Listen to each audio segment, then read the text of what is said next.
नमस्कार दोस्तों, high study channel पर आप लोगों का बहुत बहुत स्वागत है। मेरा नाम दीपक कुमार है और मैं as a train manager work कर रहा हूं इंडियन रेलवे में। तो आप लोग जानते हैं कि जो ट्रेन मैनेजर होता है, गुड्स गार्ड होता है, ये एक बहुत बढ़िया पोस्ट है जो एनटीपीसी के माध्यम से भरी जाती है। अगर मनी के पर्सपेक्टिव से देखा जाए, पैसे के हिसाब से देखा जाए, जो प्रोफाइल भी बढ़िया है, बस एक टाइमिंग की दिक्कत है। अगर वो आप लोगों ने मैनेज कर ली, फिर किसी भी तरह की आप लोगों के साथ कोई भी दिक्कत नहीं होने वाली है ट्रेन मैनेजर की जॉब के लिए। तो इस वीडियो में मैं आपको बताऊंगा, जब मैंने अपनी सैलरी स्लिप डाली थी ट्रेन मैनेजर की, उधर एक नेवला है, तो जो मैंने ट्रेन मैनेजर की सैलरी स्लिप डाली थी तो वो आप लोगों ने देखी है, बहुत अच्छा रिस्पॉन्स भी आया उस वीडियो पे। तो आप लोग बोल रहे थे कि सर इसमें प्रमोशन होने के बाद जब ट्रेन मैनेजर मेल चलाते हैं, एक्सप्रेस चलाते हैं, पैसेंजर ट्रेन चलाते हैं, तब कितनी सैलरी बनती है। तो अब मैं आप लोगों को सैलरी बताऊंगा कि मेल पैसेंजर के जो गार्ड्स होते हैं, ट्रेन मैनेजर होते हैं, उनको कितना पैसा मिलता है पर मंथ के हिसाब से। डिटेल में एक्सप्लेन करूंगा, एक एक चीज़ बताऊंगा किस तरीके से मिलता है। इसमें कैलकुलेटर भी करूंगा ताकि आप लोगों को अच्छे से समझ में भी आ जाए। तो मैंने इसमें कैलकुलेटर खोल लिया है। आज मेरी जो ड्यूटी हुई थी वो आप लोगों की मेरी स्पेयर ड्यूटी हुई थी। स्पेयर का मतलब ये होता है, समझा भी देता हूँ, काम आएगा आप लोगों को। स्पेयर ड्यूटी क्या होती है, जनरली क्या होता है, हमें एक हेडक्वार्टर मिलता है, ट्रेन मैनेजर को एक हेडक्वार्टर मिलता है जहाँ से उसकी ड्यूटी स्टार्ट होती है, और एक नेक्स्ट जहाँ उसे लेकर जानी होती है वो एक लॉबी होती है, नेक्स्ट लॉबी जहाँ पर भी बनी होगी। हो सकता है 150 किलोमीटर पे हो, 200 पे हो, 250 तक भी होती है।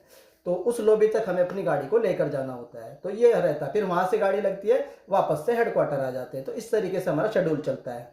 कई बार ऐसा होता है कि जब हमारा हेडक्वार्टर और जहाँ नेक्स्ट लॉबी है उसके बीच में कि कोई गाड़ी खड़ी है, खड़ी क्यों हुई होगी, उसका कारण ये हो सकता है कि जो उस गाड़ी को लेकर आया होगा, या यहाँ से लेकर चला होगा या इधर से लेकर आया होगा, उसके टाइमिंग पूरी हो गई हो, तो उसको रिलीफ दिलाने के लिए एक ट्रेन मैनेजर को यहाँ से यहाँ भेजा जाता है। अगर यहाँ पे अवेलेबल है अदर लॉबी में तो वहाँ से भी भेजा जा सकता है। तो ये जो भेजने का प्रोसेस है कि आपको गाड़ी यहाँ से ना मिल करके या हेडक्वार्टर से ना मिल करके यहाँ से मिलेगी, उसी को वर्किंग को स्पेयर बोलते हैं। तो आज मेरी स्पेयर वर्किंग थी जो मेरे हेडक्वार्टर से आई थी। तो जिस ट्रेन मैनेजर के साथ मैं आया था, मेरी उनसे बातचीत हुई, मैंने बात भी करी है कि सर क्या क्या फ़ायदे होते हैं, कितना साल आपको जॉब करते हो गया है। तो जब मेरी बात हुई तो सर ने बताया कि मेरी 2006 की ज्वाइनिंग है, 2006 की ज्वाइनिंग है और 2024 चल रहा है। तो कितने हो गए, 18 साल हो गए, 24 खत्म हो गया, तो लगभग 19 साल हो गए उन्हें जॉब को करते हुए। आप पूछते हैं कि सर कितने दिन में क्या कुछ होता है, इतनी सैलरी मिलती है तो कितने टाइम बाद मिलेगी। तो अब मैं आपके सामने डिटेल में बताऊंगा।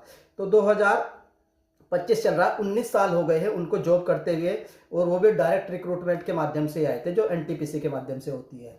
तो 19 साल में वो अब चला रहे हैं मेल एक्सप्रेस, और गाड़ी तो मुझे याद नहीं है कौन सी थी, वो गरीब, तो वो मेल एक्सप्रेस चला रहे हैं। और वो गाड़ी जो चला रहे हैं तो उसमें क्या रहता है, लगभग 3-4 साल हो गए उन्हें मेल एक्सप्रेस चलाते हुए भी। तो अब मैं आपको बता देता हूँ उनको सैलरी कितनी मिलती है, किस तरीके से सैलरी मिलती है। देखो, सबसे पहले आप लोगों को भी पता है किसी भी गवर्नमेंट जॉब में एक इनिशियल बेसिक पे होता है, मूल वेतन होता है, वो हर एक गवर्नमेंट जॉब में होता है। अब बात कर लेते हैं कि सर लेवल 5 है और लेवल 5 में 29,200 होता है जो बेसिक पे रहता है। लेकिन अब क्या है, स्टार्टिंग तो 29,200 से ही होगी। अब हर साल 3% इंक्रीमेंट लगता है। तो जब इंक्रीमेंट लगता है तो हर साल गवर्नमेंट एम्प्लॉय की सैलरी बढ़ती रहती है। तो इस तरीके से हर साल उनका इंक्रीमेंट लगता रहा। और आज जो उनका इंक्रीमेंट लगने के बाद जो मूल वेतन है वो 75,000 है। कितना है, 75,000।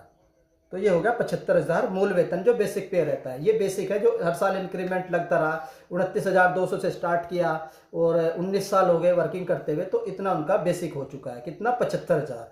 अब क्या होता है, ये जो बेसिक पे रहता है 75,000, 75,000, इस पर कुछ अलाउंस दिए जाते हैं, भत्ते दिए जाते हैं रेलवे की ओर से।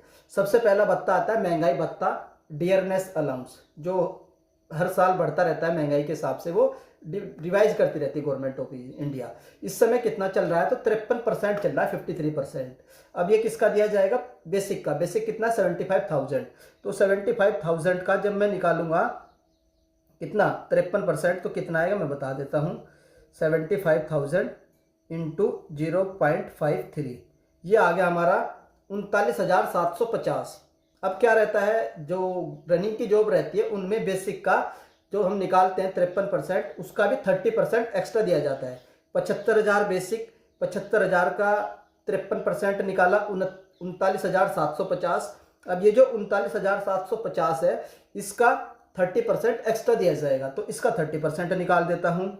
तो इसका जब मैं 30% निकालूंगा 29,750 का 39,750 गुणा 1.3 ये आएगा 51,675।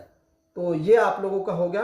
अब ये मिलेगा उसको महंगाई भत्ता, इसमें जोड़ देंगे 75,000, ये हो गया 1,26,675। सिर्फ और सिर्फ दो ही चीज है, एक मूल वेतन और एक डियरनेस अलाउंस महंगाई भत्ता, दो चीज।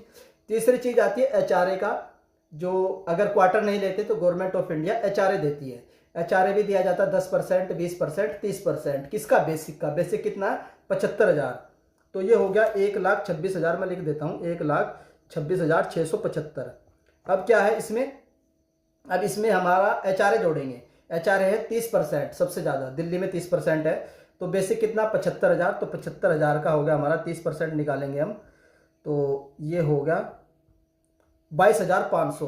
तो अब ये इसमें जोड़ देते हैं 22,500 1,26,675 में, 1,26,675।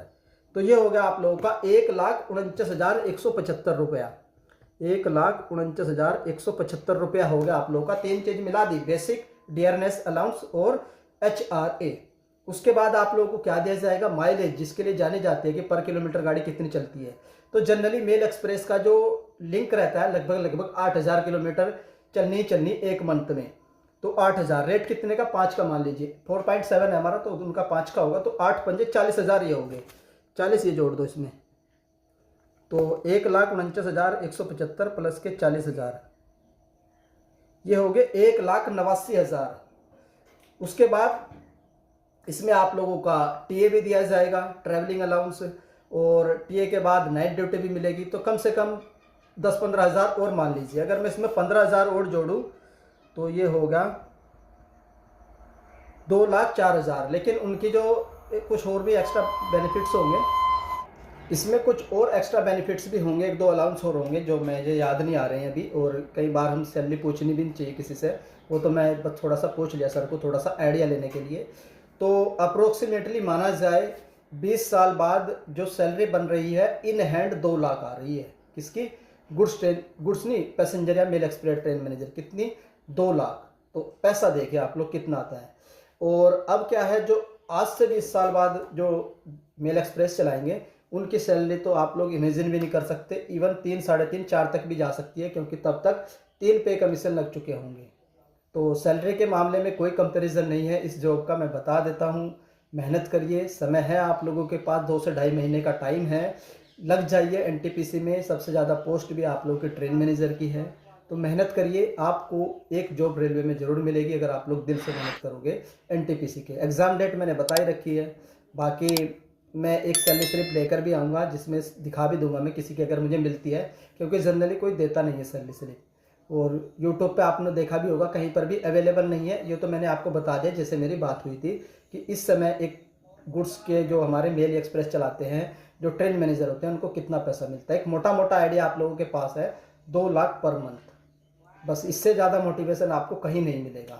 तो इसी आई होप ये आप लोगों को वीडियो पसंद आई होगी। और अगर वीडियो पसंद आती है तो वीडियो को लाइक कर दीजिएगा। चैनल पर फर्स्ट टाइम विजिट कर रहे हो तो चैनल को सब्सक्राइब कर लो, बेल आइकन को ऑन कर लीजिए। तो वीडियो देखने के लिए धन्यवाद, थैंक यू।